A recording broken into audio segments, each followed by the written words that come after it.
Et le premier, c'est le statut. Le deuxième, c'est le tarifaire.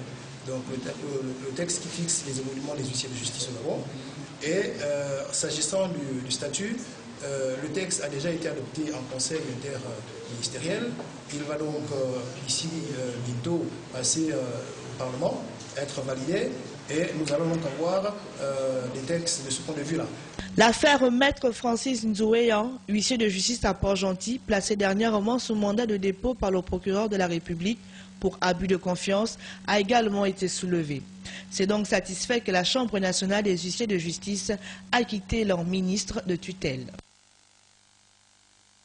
Un reportage, vous l'avez reconnu, de Sibyl Munger et Nina Masunga.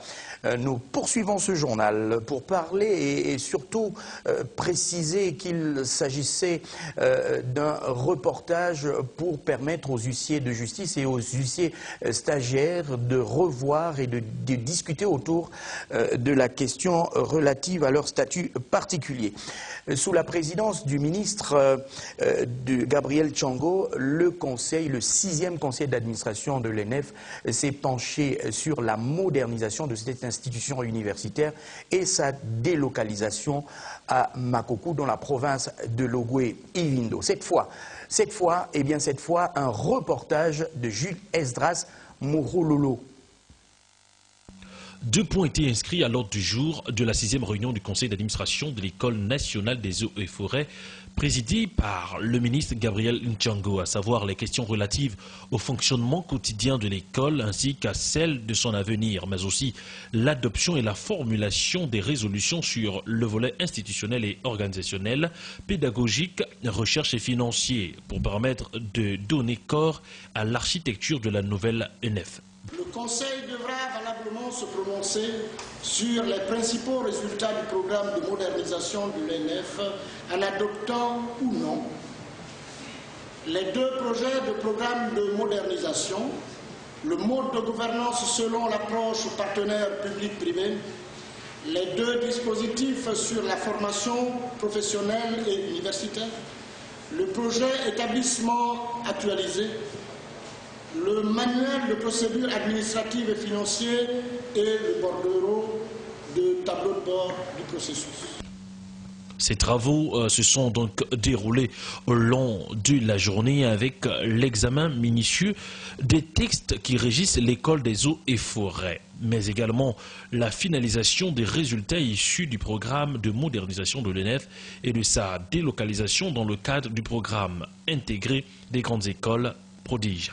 Il apparaît clairement que la mission génétique de la nouvelle ENF pourrait être de fournir les nouvelles ressources humaines qualifiées de la filière bois-forêt, en ayant comme point d'évolution possible un nouveau besoin du ministère des Eaux et Forêts et du secteur privé à cause des changements contextuels dus notamment à la structuration du ministère, à la conduite de nouvelles initiatives sur la gouvernance forestière, à l'interdiction de l'exploitation des grumes, etc. Il faut rappeler que les présentes assises ont lieu après la tenue, il y a quelques jours, du conseil scientifique et de 2 ateliers techniques d'information et d'échange.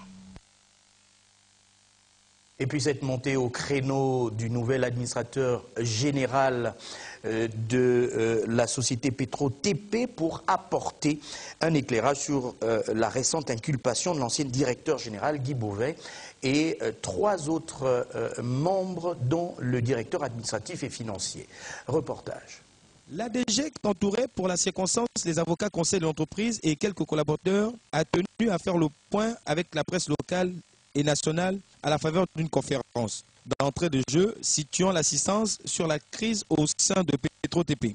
Ce que je reproche aux DAF de Petro-TP par rapport à ma plainte, c'est la diffamation qui a été faite déjà dans des journaux. À ma personne en tant qu'administrateur de Petro-TP, il y a eu des malversations financières, il y a eu des détournements qui ont été commis par le DAF avant, avec ses complices, prouvés par la justice. Quant aux décisions du tribunal portant nomination d'un administrateur provisoire, la justice aurait réglé la question.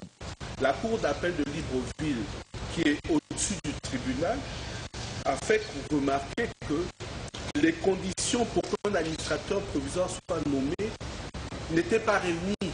Parce qu'il y a un principe qui est clair que nous connaissons tous, le droit de la défense.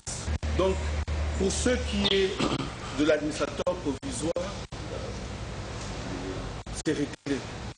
Il n'a pas de mission au niveau de Pétrole. Ce dont je reproche à M. Méven, il n'y a pas de bon de commande, d'accord? On a des sociétés qui se présentaient et lui ne faisait que payer.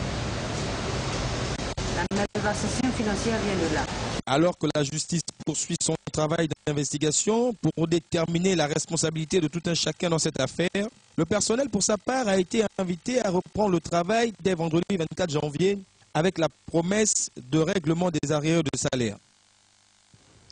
Début d'année 2014 aux couleurs de Gabon Télécom, 40 millions et un Nissan Grand Luxe mis en jeu par la société de téléphonie mobile. Le directeur général, face à la presse, a non seulement fait le bilan de l'année 2013, mais également expliqué les différentes articulations de cette compétition. Reportage.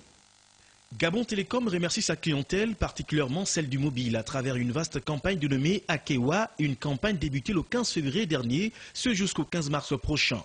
L'opérateur national dit s'inscrire dans le droit fil des valeurs de l'entreprise que sont générosité, proximité, dynamisme et reconnaissance, puisque 2 mois durant, les abonnés pourront tenter leur chance via un jeu SMS en envoyant simplement M au 2020. Et partager au finish la somme de 40 millions de francs CFA suivie d'un magnifique Nissan Patrol Grand Luxe à la fin de la campagne. C'est beaucoup plus pour dire merci à tous les clients qui ont fait confiance à cette entreprise. Donc c'est une manière pour affirmer notre gratitude et notre reconnaissance à tous nos clients et de renforcer leur sentiment d'appartenance. Il faut dire que ce jeu vise essentiellement à faire plaisir au plus grand nombre. 20 clients seront récompensés chaque semaine, soit 4 par jour. Nous avons mis un contenu ludique, 40 millions de francs CFA, à partager entre 160 personnes du 15 février jusqu'au 15 mars. 40 millions de francs CFA en argent. Et puisqu'il faut jouer en envoyant un SMS, vous envoyez la lettre M par SMS au numéro court 2020. Automatiquement, votre participation est prise en compte. Et vous êtes donc éligible aux 40 millions de francs CFA par tirage au sort. Une conférence de presse qui a également permis de connaître les performances enregistrées au cours de l'année 2013. L'entreprise compte à ce jour 1 million de clients. À la fin 2013, nous sommes réjouis de vous annoncer que nous avons dépassé 1 million de clients au niveau du mobile. Donc en fait, ce qui nous donne une part de marché importante au niveau du pays. Parce que dans le monde entier, les vrais opérateurs comptent leur nombre d'abonnés en millions et aujourd'hui, on peut dire que Gabon Télécom, par son activité mobile, fait partie des grands opérateurs. On a pu faire ces chiffres, c'est parce que nous avons investi pendant l'année 2013, ce qui nous a permis aujourd'hui d'avoir un réseau très dense et très éparpillé au niveau du pays. Nous avons plus de 361 stations de base. S'agissant de la campagne Akewa, tous les samedis dans certains sites de Libreville, des animations seront organisées pour expliquer davantage aux abonnés ce nouveau processus. Une très bonne nouvelle pour les abonnés de Gabon Télécom qui, en même temps, se plaignent comme les abonnés de tous les autres opérateurs de téléphonie mobile de la mauvaise qualité des communications. Ils réagissent au micro de Jules Esdras Mourololo et Wolfgang Mbada. Les préoccupations des consommateurs de téléphonie mobile au Gabon semblent avoir atteint leur paroxysme. Si l'autorité de régulation des télécommunications et des postes vient de publier l'audit sur l'état des télécommunications au Gabon en présentant un tableau totalement rouge et qui démontre une qualité médiocre des services des 4 réseaux téléphonie mobile, nombreux sont les consommateurs qui se sentent désormais abusés.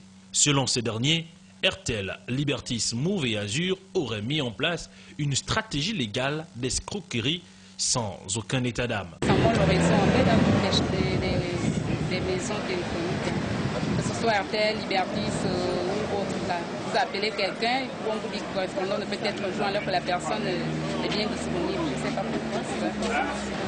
On est vraiment embêtés, ça nous dérange vraiment. On résout tout ça. Nul. En parlant de Liberty, c'est vraiment nul. On paye 20 000 francs par mois, mais c'est la merde. En gros, Gabon Télécom. Ces difficultés de communication sont encore paroxystiques à l'intérieur du pays où les populations peinent à émettre ou recevoir un appel. C'est d'ailleurs le cas au Konja dans la province du Haut-Ogooué où le réseau Airtel est complètement absent depuis plus d'1 mois déjà. Libertis, quant à lui, fonctionne au petit bonheur de la chance. Le réseau Internet dans la province serait purement une vue d'esprit. Ce phénomène, sinon ce qui peut s'y assimiler comme tel, peut être perceptible sur l'ensemble du territoire national, ce qui explique d'ailleurs la fureur du gouvernement. Vous ne faites aucun effort sur la couverture nationale, sur le parcours, sur le réseau routier, aucun effort, malgré les recommandations qu'on vous donne. Sur la qualité du service indoor, outdoor, rien. Ça, mesdames et messieurs les opérateurs, il faudrait faire des efforts quand même pour couvrir et réaliser les engagements que vous avez envers vos clients. Le gouvernement n'est pas content parce que vous ne réalisez pas votre part du marché. C'est donc un appel au ressaisissement des opérateurs afin de revoir la qualité de leurs services avant de proposer des promotions et de nouveaux services tous azimuts, tout en déconcertant le consommateur. Espérons que cette fois, les droits des consommateurs seront pris en compte. Vous l'avez suivi, les opérateurs, les abonnés, dans leur ensemble crient à l'escroquerie et veulent voir effectivement une nette amélioration de la couverture par les opérateurs de cette communication. Ils sont au micro de Jules Esdras Mourololo. Le réseau en fait des maisons téléphoniques, que ce soit Airtel, Libertis ou autre. Là. Vous appelez quelqu'un, on vous dit que correspondant ne peut être rejoint alors que la personne est bien disponible. Je ne sais pas pourquoi c'est ça. On est vraiment embêtés, ça nous dérange vraiment. On résout tout ça. Nul. En parlant de Liberty, c'est vraiment nul. Airtel, je ne sais pas, parce que franchement, je n'utilise pas. Move, il y a quelques années, ça passait très bien, pour quelques mois encore, mais Liberty, c'est pas la peine. On paye 20 000 francs par mois, mais c'est la merde. En gros, Gabon Télécom. Nul.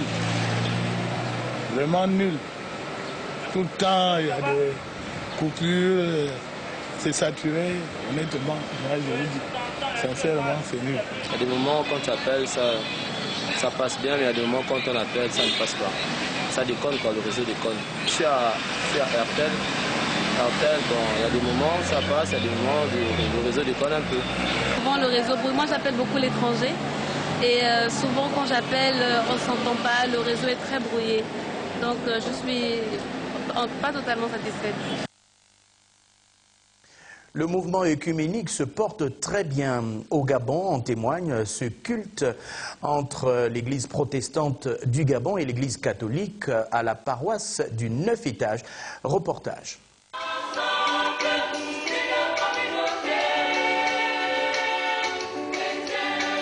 Main dans la main, unis de cœur et d'esprit, paroissiens et collège pastoral de Sainte-Jeanne d'Arc de l'Ikwala, de Saint-Pierre et du foyer protestant de Libreville, côte à côte et en un même lieu, rendent grâce au ciel et sollicitent dans leur adresse au Père la consolidation de l'unité retrouvée. Le rendez-vous annuel de prière œcuménique et d'échange de chair aura donné et amené catholiques et protestants à cerner davantage la mission sur terre que Christ confie à ceux qui le confessent comme Seigneur et Sauveur. Des occasions de partage, de connexion et de communion. Ces événements